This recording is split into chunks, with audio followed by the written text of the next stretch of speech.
तो welcome friends, कैसे हैं आप लोग। तो आज हम लोग 17 मई के सेकंड शिफ्ट के क्वेश्चंस को करेंगे, जो कि जीके जीएस के क्वेश्चन है। ये क्वेश्चन एग्जाम में रिपीट हो रहे हैं, तो हम लोग 17 मई के सेकंड शिफ्ट के सभी क्वेश्चंस को करते हैं। तो चलिए लगाइए अपने सारे क्वेश्चंस को, और जितने स्कोर आप लोग कर पाते हैं आंसर ज़रूर कमेंट में कीजिएगा। तो चलते हैं हम लोग अपने पहले क्वेश्चन की तरफ। आज का हमारा पहला क्वेश्चन है वहीं SSC MTS के, जो कि सेकंड शिफ्ट में पूछा गया है। पहला क्वेश्चन पूछा गया था कि कुमारी कमला किस नृत्य से संबंधित है। तो कुमारी कमला किस नृत्य से संबंधित है? कुमारी कमला कथक से संबंधित है। ऑप्शन नंबर ए सही है। सेकंड क्वेश्चन की तरफ चलते हैं। सेकंड में पूछा गया था दीपक मजूमदार को संगीत नाट्य अकेदमी का अवार्ड कब दिया गया था। दीपक मजूमदार को संगीत नाट्य अकेदमी का अवार्ड 2018 में दिया गया था। तो ऑप्शन नंबर बी सही है। अगले क्वेश्चन की तरफ चलते हैं। पूछा गया है अन्नपूर्णा देवी कौन सा वाद्य यंत्र बजाती है। तो अन्नपूर्णा देवी सुरबहार यंत्र बजाती है। एक भारतीय यंत्र है सुरबहार यंत्र। ऑप्शन नंबर बी सही है। अगले क्वेश्चन की तरफ चलते हैं। पूछा गया है फिजियोलॉजी या मेडिसिन का 2022 में नोबेल प्राइज किसे दिया गया है। फिजियोलॉजी या मेडिसिन का 2022 में नोबेल पुरस्कार किसे दिया गया है। तो यह स्वांते पावो को दिया गया है। ऑप्शन नंबर बी सही है। अगले क्वेश्चन की तरफ चलते हैं। इन सारे क्वेश्चंस को आप लोग जरूर लगाइएगा। इन सारे क्वेश्चंस को लगाइएगा तो आप लोग को पता चल जाएगा कि आप लोग कितना यहाँ पर स्कोर कर पा रहे हैं और एग्जाम में कितना स्कोर कर पाइएगा। 5 नंबर क्वेश्चन में पूछा गया है मध्यस्थता विधेयक 2021 के अनुसार मध्यस्थता की कार्यवाही को कितने दिनों तक बढ़ाया जा सकता है। तो देखिए, मध्यस्थता विधेयक 2021 के अनुसार मध्यस्थता की कार्यवाही को 180 दिनों तक बढ़ाया जा सकता है। ऑप्शन नंबर डी सही है। अगले क्वेश्चन की तरफ चलते हैं। पूछा गया नीति आयोग की पहली बहुआयामी गरीबी सूचकांक MPI रिपोर्ट के अनुसार किसकी जनसंख्या में गरीबी की उच्चतम दर है। तो गरीबी की उच्चतम दर सबसे पहले बिहार में होगा। ऑप्शन नंबर ए सही है यहाँ। और देखिए, अगर यहीं सबसे कम पूछता तो सबसे कम केरल में है, सबसे ज़्यादा बिहार में है, उसके बाद झारखंड में है, उसके बाद उत्तर प्रदेश में है, और सबसे कम किस में है? केरल में। अगले क्वेश्चन की तरफ चलते हैं। पूछा गया 2022 अंतर्राष्ट्रीय योग दिवस की थीम क्या थी। तो 2022 अंतर्राष्ट्रीय योग दिवस की थीम योगा फॉर ह्यूमैनिटी थी। ऑप्शन नंबर डी सही है। योगा फॉर ह्यूमैनिटी थी। अगले क्वेश्चन की तरफ चलते हैं। इन क्वेश्चंस के आसपास के जो भी क्वेश्चन हैं उन सबको याद कर लीजिएगा, क्योंकि ये ऐसे क्वेश्चन रिपीट किए जा रहे हैं।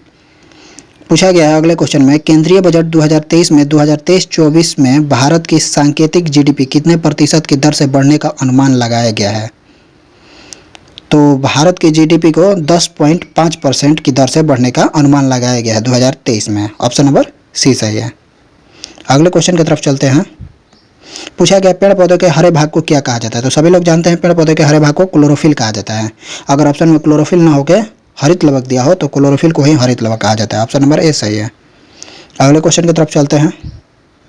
पूछा गया जूल का ऊष्मीय नियम किससे संबंधित है। तो जूल का ऊष्मीय नियम आप लोग जानते हैं R समानुपाती I²। तो यहाँ ऑप्शन नंबर ए सही हो जाएगा, R समानुपाती I²। देखिए, धीरे धीरे हम अपने चैनल पर साइंस के सभी क्वेश्चंस को डाल देंगे। अभी हम लोग बायोलॉजी के सेशंस को ही चालू किए हुए हैं। तो जिस दिन हमारे साइंस के पूरे सेशंस खत्म हो जाएंगे तो उस दिन किसी भी एग्जाम में हमारे साइंस से बाहर क्वेश्चन नहीं आएगा। जितने भी क्वेश्चन हम चैनल से करवाएंगे उससे बाहर एक भी क्वेश्चन किसी भी कंपटीशन में नहीं आएगा। तो आप लोग हमारे चैनल को सब्सक्राइब कर लीजिएगा और सारे क्वेश्चंस को लगाते रहिएगा। चलिए चलते हैं अगले क्वेश्चन की तरफ। देखिए, अगले क्वेश्चन में पूछा गया है बदामन बंदरगाह कहाँ पर है। बदामन बंदरगाह महाराष्ट्र में है। ऑप्शन नंबर सी सही है। अगले क्वेश्चन की तरफ चलते हैं। पूछा गया कंचनजंगा राष्ट्रीय उद्यान किस जिले में है। तो कंचनजंगा राष्ट्रीय उद्यान, उसमें ऑप्शन में दिया हुआ था मंगान डिस्ट्रिक्ट एंड घायलसिंग डिस्ट्रिक्ट। तो यही ऑप्शन सही था। ऑप्शन नंबर सी सही है। अगले क्वेश्चन की तरफ चलते हैं। पूछा गया है एक वर्ष में होने वाले मौसम परिवर्तन को क्या कहा जाता है। तो एक वर्ष में होने वाले मौसम परिवर्तन को मानसून कहा जाता है। ऑप्शन नंबर बी सही है। आप लोग एग्जाम में जाइएगा तो चारों ऑप्शन जरूर देखिएगा। चारों ऑप्शन में जो सही लगे उसी को टिक कीजिएगा। चारों ऑप्शन बिना देखे जल्दी टिक मत कीजिएगा। अगले क्वेश्चन की तरफ चलते हैं। पूछा गया है कुइपर बेल्ट किस ग्रह के चारों तरफ फैला हुआ है। कुइपर बेल्ट किस ग्रह के चारों तरफ फैला हुआ है। तो कुइपर बेल्ट का मतलब होता है कि डोनट के आकार में बर्फीली वस्तुओं का छल्ला। तो यह सूर्य के चारों तरफ भी फैला हुआ है। तो कुइपर बेल्ट वरुण ग्रह के चारों तरफ भी फैला हुआ है, तो ऑप्शन नंबर डी सही है। यह क्यूपर बेल्ट सूर्य के चारों तरफ भी फैला हुआ है। अगले क्वेश्चन की तरफ चलते हैं। अगले क्वेश्चन में पूछा गया खजुराहो किस राज्य में स्थित है, तो सभी लोग जानते हैं खजुराहो मध्य प्रदेश में, ऑप्शन नंबर बी सही है। अगले क्वेश्चन की तरफ चलते हैं। कुछ क्वेश्चन इतने आसान पूछे जा रहे हैं कि आप लोग आराम से सॉल्व कर दीजिएगा, और कुछ क्वेश्चन टफ भी हैं। पूछा गया किस शासक ने देवपुत्र की उपाधि धारण की थी, तो आप लोग इतिहास थोड़ा सा भी पढ़े होंगे तो जानते होंगे किस शासक ने देवपुत्र की उपाधि धारण की थी। कनिष्क ने, कनिष्क जो कि कुषाण वंश का सबसे प्रमुख शासक था, ऑप्शन नंबर बी सही है।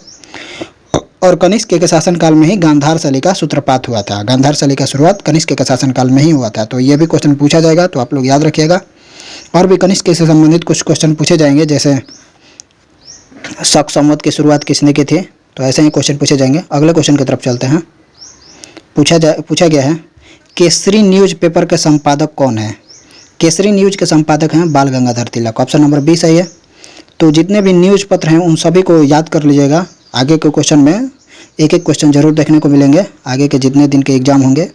अगले क्वेश्चन की तरफ चलते हैं। पूछा गया इल्बर्ट बिल के समय वायसराय कौन था, तो इल्बर्ट बिल के समय वायसराय लॉर्ड रिपन था, ऑप्शन नंबर सी सही है। आधुनिक इतिहास से भी क्वेश्चन पूछे जा रहे हैं। आधुनिक इतिहास से क्वेश्चन ज़्यादातर पूछे जाते हैं किसी भी कंपटीशन के एग्जाम में, तो आधुनिक इतिहास को आप लोग अच्छे से तैयार कर लीजिए। बाकी प्राचीन इतिहास और मध्यकालीन इतिहास उतना अच्छा से तैयारी नहीं हुआ है, तो क्या हुआ, आधुनिक इतिहास को जरूर अच्छे से कर लीजिए। अगले क्वेश्चन की तरफ चलते हैं। पूछा गया जयपुर का हवा महल किसने बनवाया था, तो जयपुर का हवा महल राजा सवाई प्रताप सिंह ने बनवाया था, ऑप्शन नंबर सी सही है। अगले क्वेश्चन की तरफ चलते हैं। पूछा गया किस अनुच्छेद के तहत सभी अल्पसंख्यकों को धर्म या भाषा के आधार पर अपनी शैक्षणिक संस्था को स्थापित करने का अधिकार है, तो ये हमने आपको अपने वीडियो में बताया हुआ है कि अनुच्छेद 30 के तहत बताया गया है कि कोई भी अल्पसंख्यक यदि बहुसंख्यक के बीच शिक्षा लेने में संकोच कर रहा है तो अपने मनपसंद का संस्था खोल सकता है, तो हमारा यहाँ ऑप्शन नंबर बी सही होगा। ये हमने अपने वीडियो में बताया हुआ है, तो ये पॉलिटिक्स का क्वेश्चन था। अगले क्वेश्चन की तरफ चलते हैं। पूछा गया बास्केटबॉल में एक टीम में कितने खिलाड़ी होते हैं, तो बास्केटबॉल में एक टीम में 5 खिलाड़ी होते हैं। तो देखिए खेल खिलाड़ी से ज़्यादातर क्वेश्चन पूछा जा रहा है, तो अगर आप लोग कमेंट कीजिएगा तो खेल खिलाड़ी से जितने भी क्वेश्चन पूछे गए हैं और सभी इंपॉर्टेंट क्वेश्चंस को हम अपने चैनल पर अपलोड कर देंगे, ताकि जाते समय एक बार ज़रूर आप लोग लगा कर जाएँ। चलिए अगले क्वेश्चन देखते हैं। अगले क्वेश्चन में पूछा गया मर्डेका कप किस खेल से संबंधित है, तो मर्डेका कप फुटबॉल से संबंधित है, ऑप्शन नंबर सी सही है। और खेल खिलाड़ी में जितने भी कप हैं इन सब के याद करने की ट्रिक अगर आप लोग को चाहिए तो आप लोग ज़रूर कमेंट कीजिए। अगले क्वेश्चन की तरफ चलते हैं।